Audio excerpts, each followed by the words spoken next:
حين تشعر بظلم مش تفكر لا تكون في يوم من الأيام ظلمت. يمكن ظلمت موظف، يمكن ظلمت شغالة، يمكن ظلمت ابنك، يمكن ظلمت حد قريب ليك.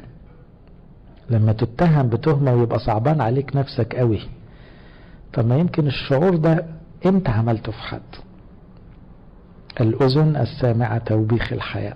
ربنا ساعات يعدي علينا بعض الخبرات اللي بيها بيشاور على حاجة تكون انت نسيتها وتكون انت عدتها وعادي.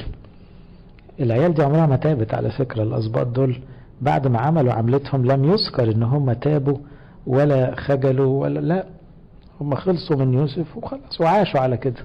فين لما عدت السنين، لما ضميرهم اتحرك في موقف زي كده؟ لما تكتشف ان في حد بيخدعك طبعا بتبقى الدم يعني هيضرب في دماغك انه